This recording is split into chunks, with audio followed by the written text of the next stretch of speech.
regular December 2nd meeting. Yeah. December 2nd. Here's Eric. So I will proceed with the roll call. Robert Davis. Present. Robbie DeVury. Present. Jennifer Brown. Here. Eric Fisher. Present. And we have Craig McBeath from the city. Yep. I believe that's a quorum. Technically, I'm not on the board. I don't know if I'm supposed to call you or not. No, you don't have to. I'm not much of a parliamentarian.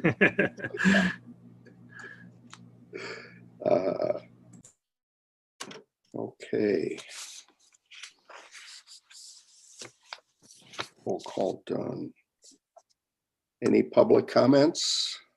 We have no public comments. Okay. Did everybody get a chance to review the November 4th minutes? There's Jacob.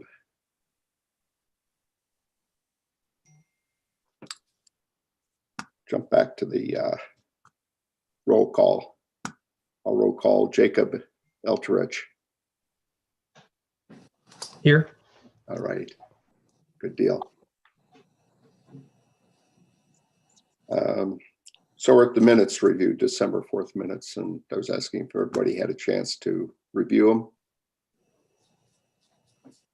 And are there any comments, questions on the November 4th minutes? If not, I'll ask for a motion to approve the minutes from the November 4th meeting. Motion to approve.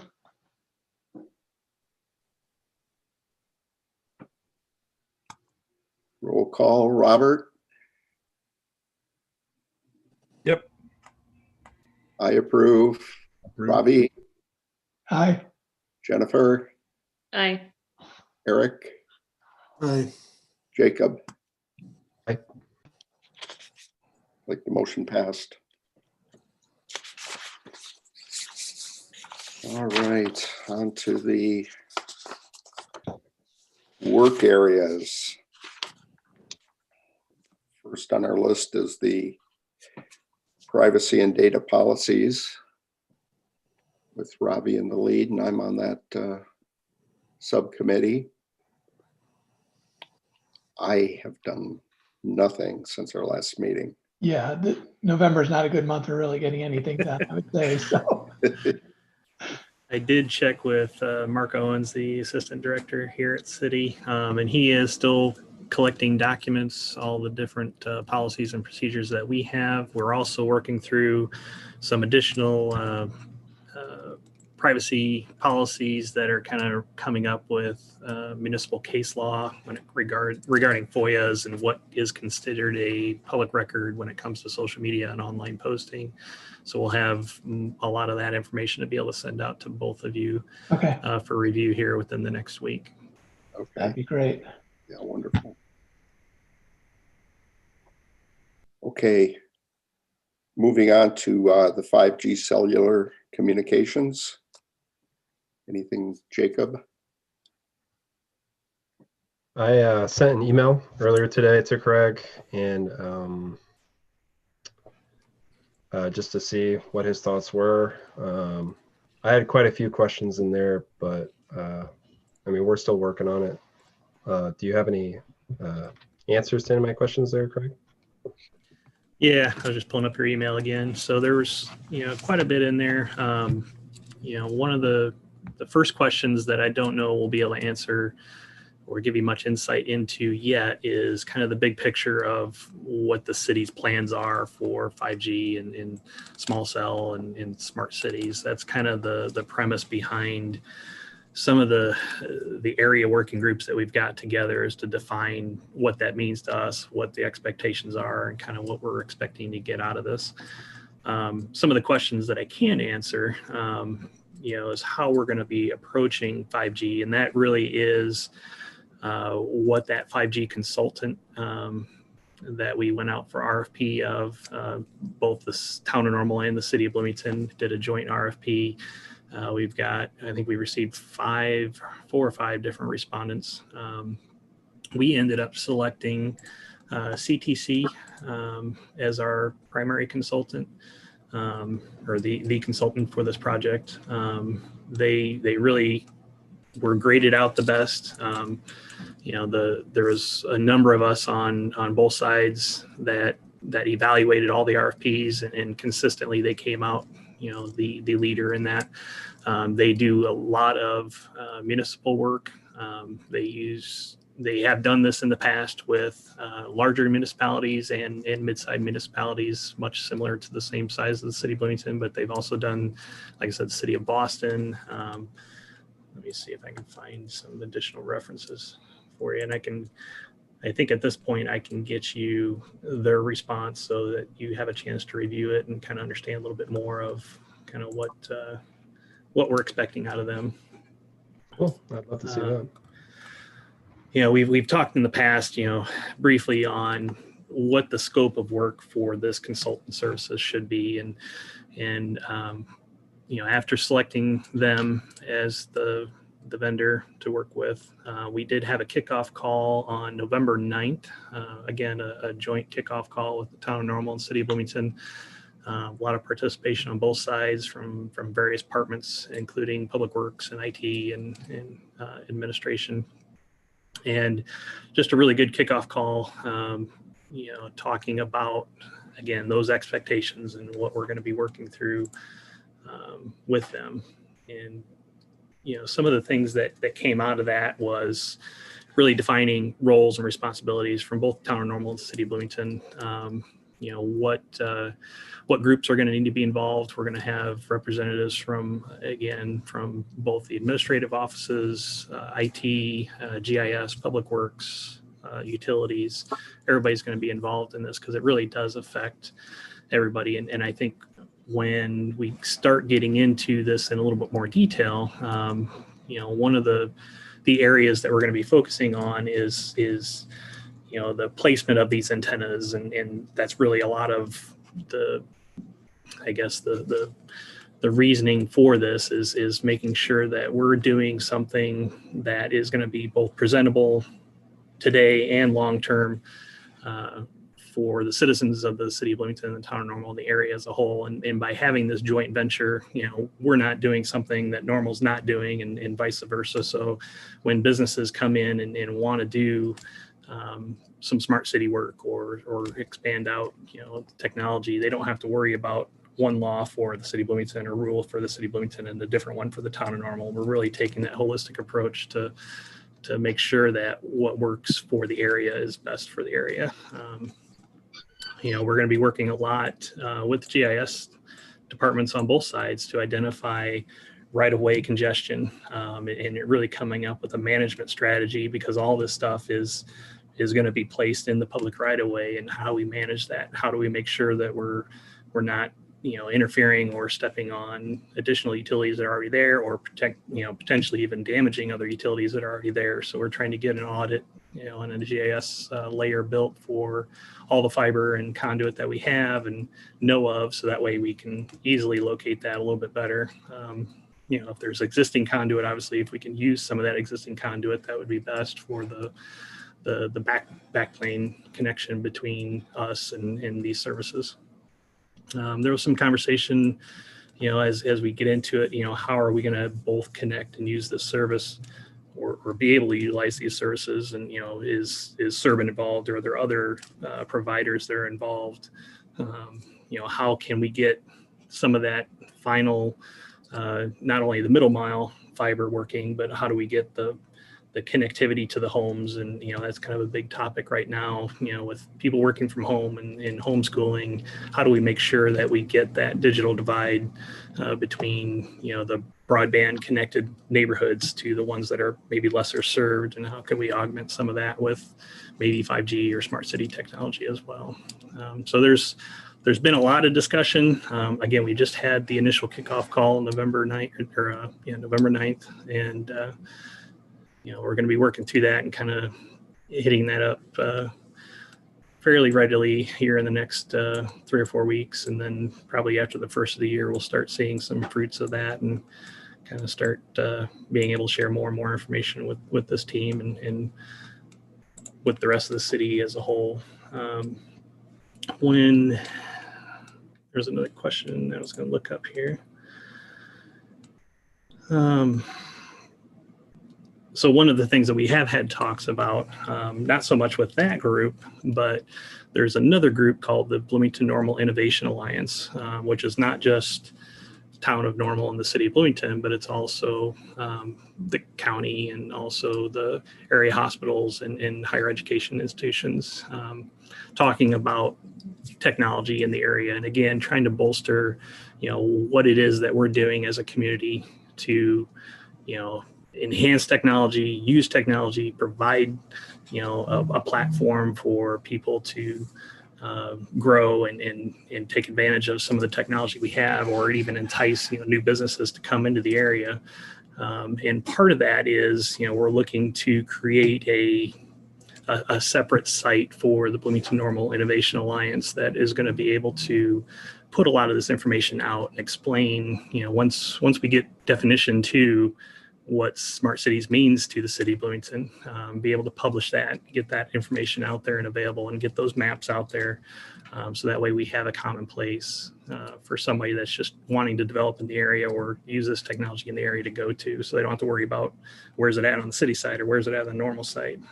Again, having that unified front, I think, is going to help us a lot. So definitely appreciate all your comments, Jacob, on that. Let me make sure I didn't miss anything.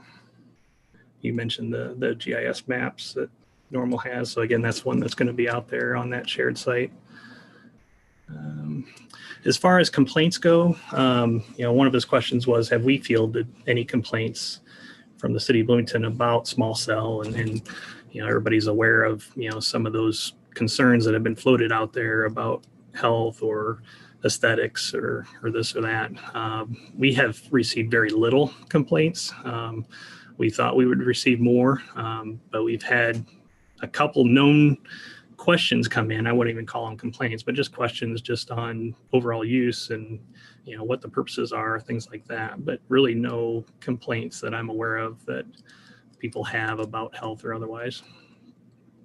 Part of the 5G consultant RFP process is going to be, helping us define from an aesthetic standpoint, especially when we get into the historic preservation districts and things like that, to make sure that, we at least have some level of control over placement of these antennas, and they're not just throwing up willy-nilly, because they are going to be throughout the city. And it's not just like a normal cell tower where you can plop one or two up and they got good coverage. It's, these have to be every few blocks to make sure they've got penetration into the building. So, and they're not the prettiest to look at either. They are fairly large and they tend to be a lot lower to the ground. So they're much more noticeable at that point. So, part of this consultant RFP is going to be, how do we define the design standards and the look and feel of these to the best degree that we can. I think that was most of the questions. Did I miss anything, Jacob? No, I mean, besides the big picture stuff that Yeah. I'm sure we will slowly work on as time goes on. I know a lot of these are, it's tough to come up with questions with these just because it seems like this is going to be moving so slowly. But yeah, and it seems like it's moving slowly in some aspects, but then it's going to move very quickly in certain aspects too. I think once, utilities, have their foothold in and have, the clientele that are going to be able to utilize this, I think it's going to happen pretty quickly. Right. And I think for us, the question is, like you said, what is that big picture? What does it mean? What do smart cities mean for the city of Bloomington? Because it really could mean 100 different things, and depending on your use cases, does it mean that we're actively monitoring, traffic lighting and street lighting and things like that? Do we have sensors embedded in the streets to detect, temperatures? Do we have sensors in the water inlets and egress points in the city so we can detect flooding or sewer issues, with stormwater overflow? There's all those different use cases, and some things may make sense, some things don't, but we just have to make sure we define that. And that's really the only way we're going to be able to measure our success, is once we define what it means to us, and then we can go from there.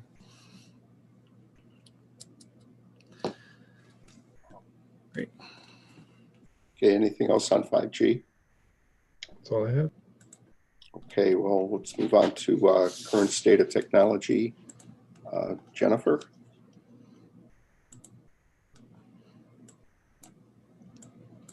Yeah, hey, so I think the current state of technology line item was really focused mostly on that Microsoft renewal, right, Craig? I don't think we had anything else on the docket for current state of technology. Yep, that's right. It was basically just a placeholder for that. It was kind of open-ended. Certainly we can talk about a lot of other things with that, but that's truly the one that we focused on at this point. And I think, as I mentioned last week, it's also item B, I think, in our agenda there, but we can touch on it a little bit now. And that is, that we did get approval from City Council for that Microsoft renewal. We met with Microsoft and Infotech, and Jennifer was a part of that. So multiple conversations, just making sure that the licensing that we're getting is what we truly need as a city of Bloomington, that we're getting the value out of it, that we're not just paying for something and not using it. And I think we were very successful in that. We evaluated both the Microsoft EA model, compared that with the select agreement model, which is more of your traditional perpetual licensing model for the particular licenses that are still available in that model. Obviously when it comes to the SaaS platform and Office 365 and the services that are offered in the cloud, there is no perpetual license at that point anyway. So we're really only talking servers and certain point solutions at this point. So it worked out, that the Microsoft EA agreement really was the best vehicle for the city of Bloomington. It gave us the most flexibility, the best pricing. When I've had multiple conversations with our Microsoft rep, and they are truly trying to get the government in that vehicle. They don't really want people to use the select agreement. They're really pushing them towards the EA agreement for a number of reasons, and it proves itself out in the pricing as well. We're also looking now, I can't go into it too much at this point, but there is a new offering from Microsoft that could potentially offset some costs, anywhere from $10,000 to $25,000 a year, based on a Teams license add-on that we do use at the city of Bloomington, that they're going to be offering for free. So I'm really excited to kind of dive in and work with them on that and see if we can save some more money there. Is that something where we'd have to wait for our next renewal to take advantage of that? Or is that something that we could take advantage of as soon as it's offered? It actually is offered. I just don't know how available it is to be mentioned in public yet. So I think by the next meeting, I'll have some better information to share with you on that, but it will be part of this agreement, and it'll go through the end of our agreement. So for 3 years, basically, we'll be able to take advantage of that offering. Okay. Did we have any price protections built in for that? Because what Microsoft likes to do always, of course, is provide something for free and then get you to really like it. And then in a few years, they're going to say, oh, by the way, in order to get any new offering or new upgrades to that offering, you need to pay for it. Was there any price protection built in for those? No, not beyond the current agreement. So the offering is only for the EA agreement, which is a 3-year agreement. So in that aspect, yeah, it would be for that 3-year agreement. At the end of the agreement, we would have to renegotiate pricing, just like we have done in the past as well. The good thing with government, as you've seen, is a lot of our pricing is really stipulated by our state contract pricing. So there's not a lot of negotiating we have to do. Yeah. Okay, is that it on current state of technology then, the Microsoft agreement? If so, we'll move on to city infrastructure. Robbie, I'll ask you, do you have anything to add on any of these three items?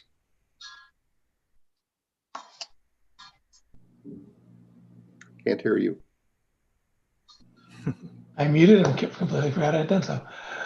Nothing really to add. I was going to raise the idea, do you think it's worth reaching out to Vasu at Normal to see kind of what their plans are, just if specifically with the street lights issue, if they've got, because I know we've talked about having to do kind of a survey to find out the ownership. And I don't know if they're doing anything similar or if it makes sense to coordinate on any of those efforts just to figure out the ownership, or if their record keeping is maybe significantly better or worse than ours. I don't know if it's worth, just kind of trying to gauge that out. Mm-hmm. Yeah, we had previous conversations with them, and most recently at our last Bloomington Normal Innovation Alliance meeting, Vasu is part of that board as well. And that was brought up. And I know that Alderman Matthey is continuing to do some work on that and doing some studies on what that looks like in the future. We have been in conversation with the town of Normal on this. I don't believe they've got much better records. They're in kind of a different situation than we are, but they certainly have been involved in those conversations, and we will keep them involved for sure. And like I said, I know Jamie has a lot more information to share on that. Okay. So I hopefully at some point we can have a subcommittee meeting, to kind of discuss that a little bit further again. I guess this means maybe we just have to drop in on him on his place of business and back him in the corner and actually get him to talk to us. Play some games. Yeah. Obviously not a problem with me.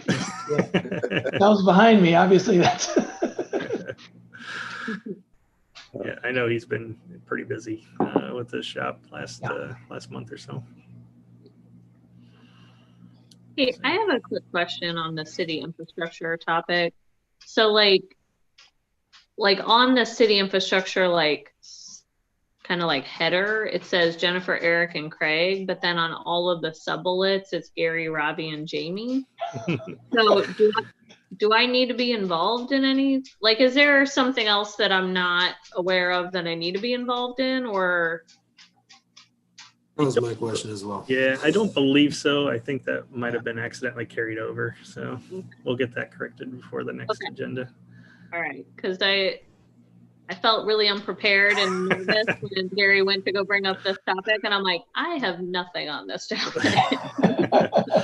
Of course, unless either one of you want to get involved in any of these. Yeah. Or can't we do that? Would that be too many? Well, somebody can drop off for sure. I think we wanted to keep it to two counselor or board members per subcommittee. So yeah, we need to get something else for Eric and Jennifer to work on. Okay, then. So let's move on to old business. We have nothing listed there. Nothing I can think of. New business. I have a question. Did everyone do and certify their harassment training? Not yet. Not yet. Did everybody get the invite? I guess I'll ask that. Okay. It's on my list to do this week. I just need to do the actual part of physically printing something out, which is just so bizarre and alien to me, but It's actually just watching video for 20 minutes, I think. Yeah. And then print off the certification print it and rescan it. Yeah. So it's pretty straightforward. Okay. Who's the sender? That's good to know, because work for me this time of year is pretty painful. So the idea of getting back on the computer after a day of work was not enticing. But 20 minutes I can handle. And it's completely non-interactive. You don't have to do anything. You just have to watch. Okay. Watch and listen, you know. I can manage that. And if you work at any major employer, you've already seen this material hundreds of times over. I work at State Farm, so I can probably recite it. Who's the sender for that? Who's the sender? Who was Where's it? from? Was it HR or city clerk that sent that out? I thought it was HR, but I don't HR. remember. Yeah, I don't think it was the city clerk. I don't think so either. Could be HR at City Beeline. Yeah. Josh Hanson. Yes. Yeah. Okay. So also in new business then, do we want to formally do anything with the areas of study or change any of that now? Well, I wish Jamie was here. Maybe he could have some insight onto any topics he'd like us to cover. Do you feel like we're missing anything, Craig? I wouldn't say we're missing anything. I mean, I don't want to have a bunch of busy work out there for everybody. But these are all important things that we could be working on and making progress with. And, you know, the current state of technology, you know, that Jennifer mentioned, you know, at time was really just the Microsoft renewal. Since we're beyond that, you know, do we need to, Jennifer and I, work on another area of focus?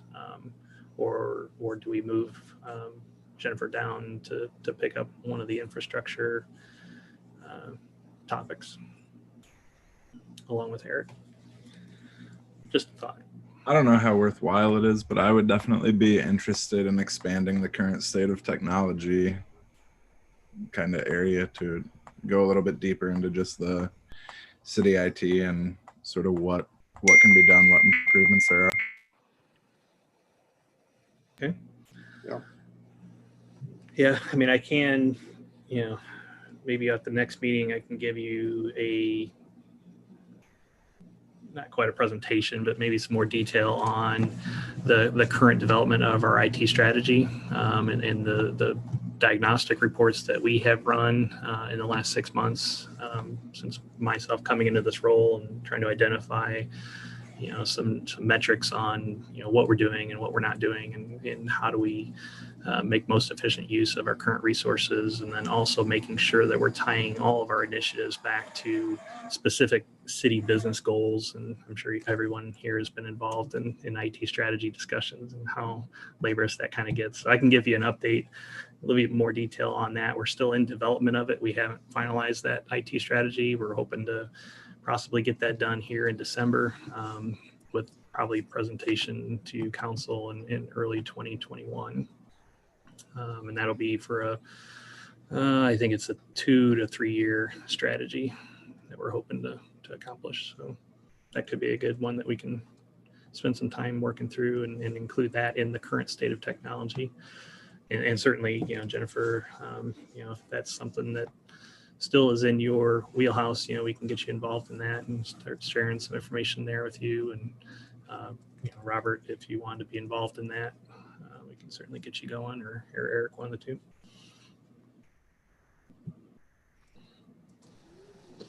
Game. I'm sorry, Eric, I didn't hear you. I'm game to help however you want. Okay. Yeah, I think, so you said you'll bring some information to share in the January meeting then?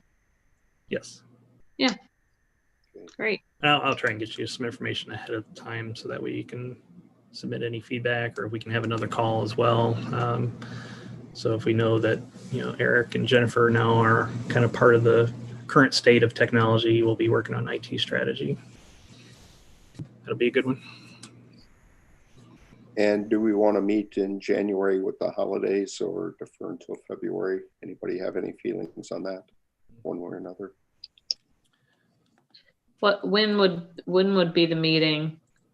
January like 5th, maybe? Yeah, something like that, maybe 6th. 6th, yeah, January 6th.